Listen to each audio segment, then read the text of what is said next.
pass your driver's license road test. If you don't know, I'm a state certified driving instructor. I teach teens and adults. I've been teaching driver's education about 23 years.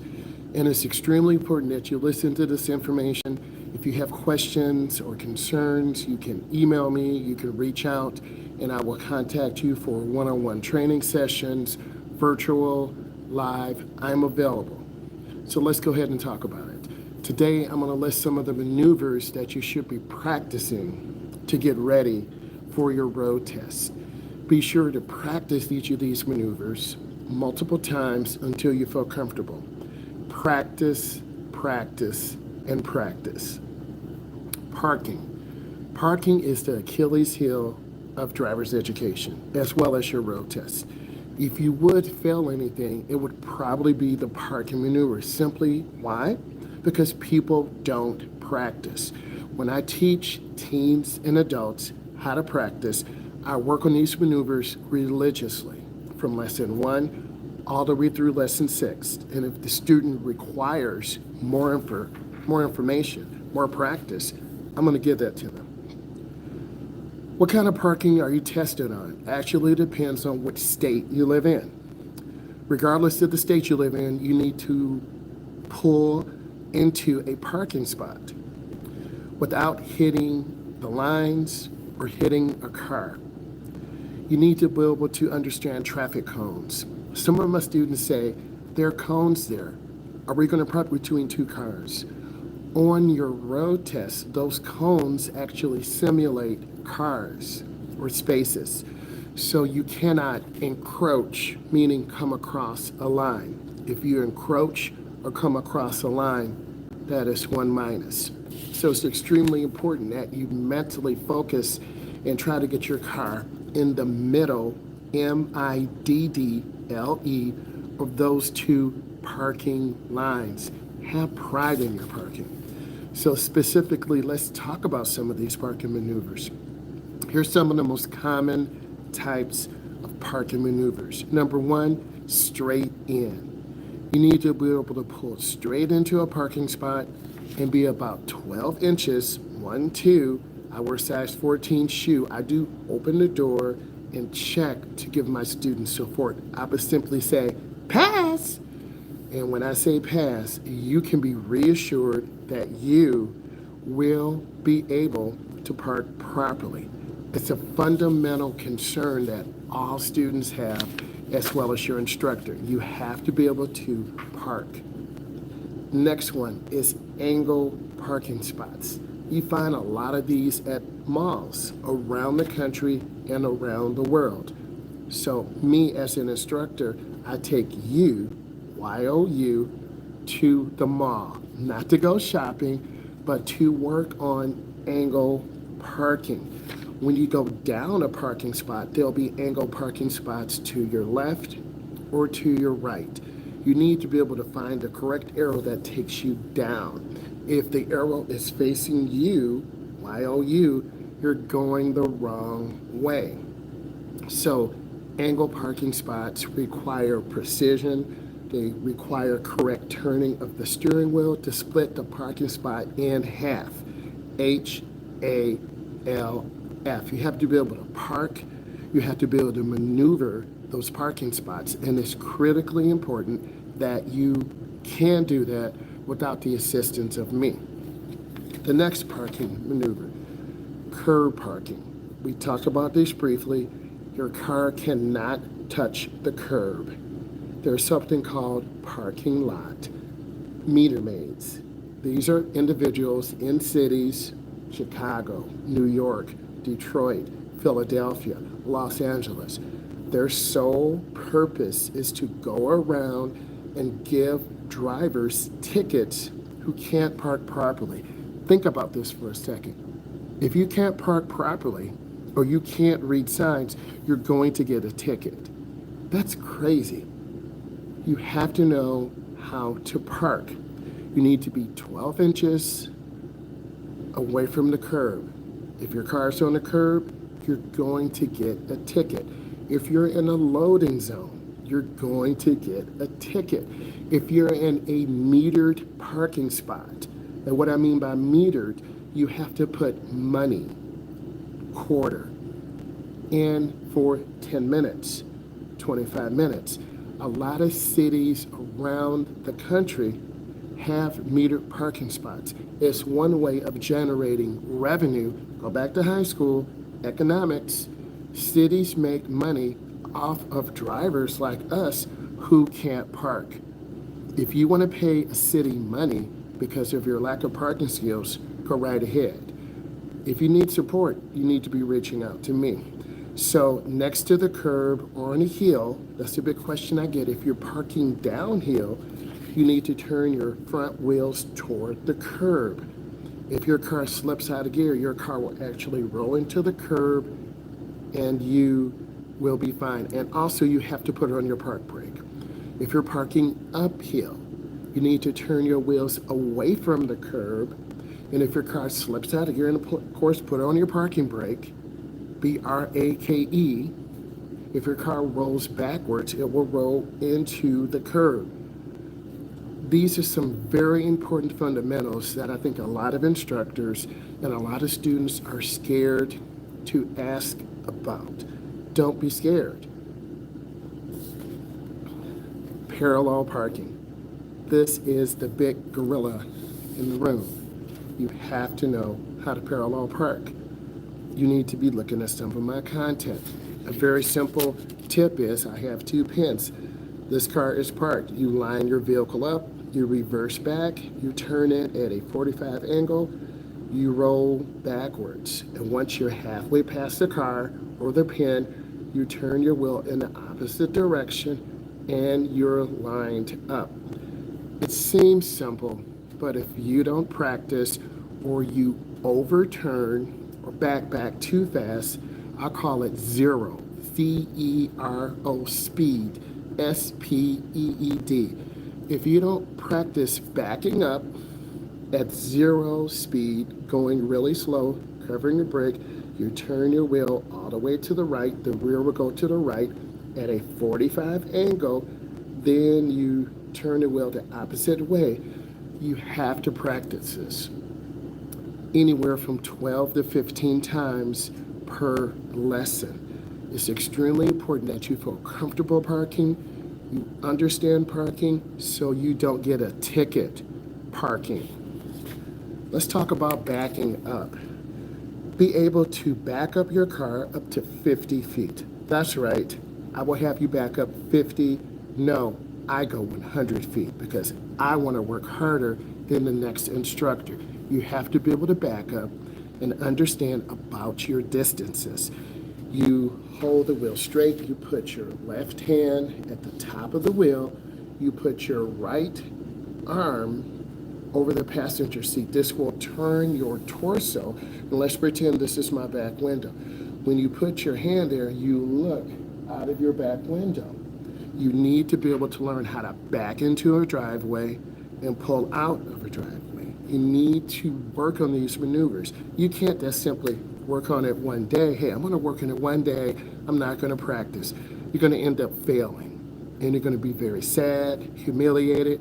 Your caregivers, your parents, I took a day off of work for you. And you didn't practice this? Boy, girl, you wasted my time. So you have to practice these. Being able to back up safely up to 50 feet in a straight line while using the correct body posture. I talked about this again. You're in your driver's seat. You're holding your wheel. You can't look in your mirror. You need to put your left hand to the top, right hand on the passenger seat. Just turn your torso and you look out of the back window. Please work on this. Any questions, reach out to me. Next, driving through parking lots. I want to speak on pedestrians for a second. More pedestrians get hit or killed because we as drivers are not expecting them to be walking in between cars or through a parking lot. You as a driver have a responsibility to watch out for pedestrians. They always have a right to the road. Downtown areas, pedestrians are everywhere. Downtown sporting events. If you're a pedestrian and a sidewalk is provided, you must walk on the sidewalk. If no sidewalk is provided, you need to walk against traffic, walking toward them so the drivers can see you. As a pedestrian, you never want to turn your back to traffic. If you are a bicyclist, it varies from state to state. Bicyclists have a right to share the full lane. The one thing I need to tell you about is called dooring. D-O-O-R-I-N-G. This is when, let's pretend my driver's side door is here. I've parked. I just open it up. I just hit a bicyclist. And what happens, let's pretend I'm riding my bike, the door opens, I flip over the door, doing a somersault. If I don't have my helmet on, and you should have your helmet on, I have a concussion. I've broken my teeth. I've broken my arm. I've broken my pelvis. You as a driver, and you need to listen to this, you as a driver need to do something called the Dutch, D-U-T-C-H, reach, R-E-A-C-H. I know it sounds silly and funny, F-U-N-N-Y, but it's not fun if you hit someone. You literally use your right hand and open. What does it do? It turns your torso. It turns your body so you can look and see, oh, that's a bike rider. Oh, I didn't hit them, thank God. Because one of my students, about a month ago, their mother, who is an avid bike rider, had on her safety gear, had on her helmet, she got hit. So I'm giving you some tips. The next tip I want to recommend to you, when you're making a right turn, you need to look to your right. A bicyclist is coming. A lot of times we as drivers forget to fully look. Yes, you look left, you look right, but you need to look all the way to your left to see the area right here. Bicyclists are riding, going 20, going 25, and some semi-professional bicyclists are going 30 miles an hour. Here's what happens. If you don't look, it's called a right hook. You've just hit a bicyclist. You didn't mean to, but now you've hit someone. They're on the ground. You're late to work. Well, I guess you won't be showing up to work. I guess you're going to have to call the police. I guess you're going to get a ticket. First, you need to make sure the bicyclist is okay. You need to take pictures. The ambulance needs to come because you do not want to be sued if you've hit a bicyclist, you failed to call the police, you failed to take pictures, they took a picture of your car, they videoed themselves, you're going to get sued. This is not a law commercial, but I'm simply trying to tell you this happens. And then the next event, let's pretend I'm making a left turn. I'm getting ready to go left. A bicyclist is coming across from my left to right. I'm making a left turn. I don't fully look. It's called a left cross. When you come across traffic, you have to look, because if I'm making a left turn and I don't see that cyclist or people walking, I've just hit them, you've just hit a bicyclist. I need you to really fully look at intersections. Let's pretend this is your peripheral vision. You've got to look. I'm looking straight ahead. I can see my hands. I can still see my hands. I can still see my hands. My hands are out of the phone, the vision of the phone, but I can still see my hands. You really have to look. Intersections are the most dangerous place. If you have questions, put them in. So I wanted to tell you about that. Pedestrians, there are three vulnerable road users: kids, the elderly, and pedestrians. We as drivers have a right to give them the right of way. We have a right to be patient. Next, I want to talk about signals and turns. You need to turn in your blinker 100 feet, 100, about 4 houses. I am always a strong advocate of using your blinker. Thank you for the thumbs up. You have to time it 1001, 1002, 1003. At a minimum, 3 blinks. First blink, our eyes recognize light. The second blink, we actually see it. The third blink, oh, they're turning right. Beginning drivers do two things. Three things, actually. They don't use the blinker at all. We make a right turn, we almost get hit. Two, they turn on the blinker too early, a mile away. I'm just giving you an extreme example. Or the last one, they turn it on too early. And then drivers behind us don't know, are they turning in this driveway? Are they turning out of? People don't know. So you need to work on timing. If you're not sure, you can reach out to me. I can do a tutorial, we can do a video session, a Zoom call. Let me know what you need. Timing is important, and the only way you get through this is practice. If you're going to take your road test and you're watching this, hopefully you've practiced. If you haven't, it's about 50% odds that you're probably going to fail the test. I want to increase your odds to 75 to 85%. Whoever you are watching this, I did not get a chance to teach you. I'm very thorough, I'm very passionate, and I care about each of my teens and adults because ultimately, I want you to be a safe driver. It takes 10 years to learn how to drive. It won't happen in 6 months. Let's continue. Use your turn signal whenever your vehicle's changing directions. It is so important. And if you've seen some of my content, and you have, because you better subscribe and you better be watching my tutorials, the common thing drivers don't do is use their blinker. This adds confusion, possible rear-end collision, side swipe. And as a pedestrian, if I'm walking across an intersection and I don't see a blinker, I'm wondering, is this car going straight? But then I kind of see them looking, I could get hit and killed. Right hook. If I'm riding my bike and a car's making a left turn and they don't have a blinker on, I'm thinking I'm good. I'm gonna go ahead and beat my personal record. I'm gonna travel at 30 miles an hour. A car hits me. Good thing I have my helmet on. So you have to understand blinkers are extremely important, and you will be marked down if you don't have your blinker.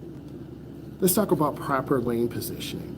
A lot of beginning drivers hug the right side of the road or the white line. You have, just like I'm looking ahead, you have to learn to look ahead. If you look down at the line, I'm looking down to the right, the car will literally drift to the right.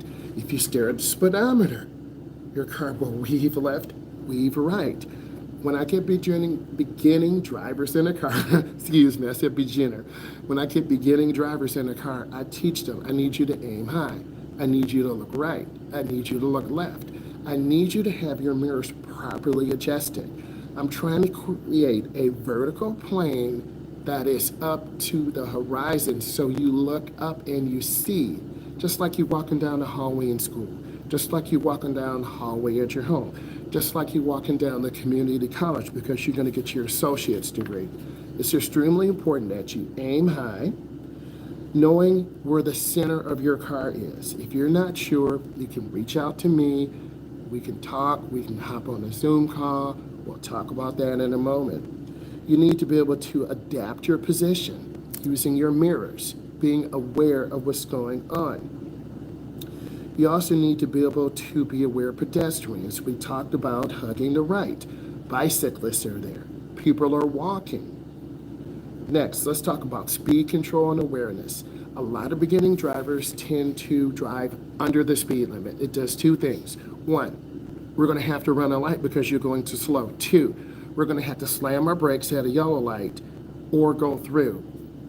As a beginning instructor, I'm trying to teach you best practices. I'm trying to help you. So most of the time, I need you to go with the flow. And then as you feel more comfortable, after about 45 minutes, you'll relax. You're going to squeeze the wheel. Relax. Trust me. Trust the process. Good instructors want you to learn, want you to feel safe. Safety is no accident. Next, proper braking at a stop. You need to stop for 3 seconds, 1001, 1002, and 1003. A 3-second stop is critical for your success. This allows the car to stop. Roll back momentarily, you look left, you look right. For those students who drive manuals, a lot in the UK or in Australia, I love you brothers and sisters, you're doing a great job. You have to push the clutch in, and then you put it into 1. You lift the clutch slowly, feeding the car gas. If you don't, the car will buck and surge, and you will get a deduction. So you need to know how to have clutch and gas timing and coordination. You pop the clutch up, the car stalls out. You don't have enough gas, the car falls on its face. You hit the gas too hard, you roll off. So timing is really important. 3-point turnarounds, my favorite. Remember how I talked about back into a driveway or pulling into a driveway? You need to know how to do both. You need to be able to pull in, reverse the opposite direction, and then drive the other direction. You have to know how to master the steering wheel. The steering wheel is round. We're not driving a Tesla Plaid that has a yoke. Elon, what are you thinking? If you are asked to perform a 3-point turn in a narrow street, make sure you can do this safely without hurting or hitting any other cars or pedestrians. And you need to be able to go the opposite direction. If this brought you value and you learned something today, give it a thumbs up, like it. I will continue to push out more content. If you have questions about driver's education, one-on-one sessions, reach out to me, email me, leave a message. I will reach out to you. I want to say thank you and drive safe. Bye.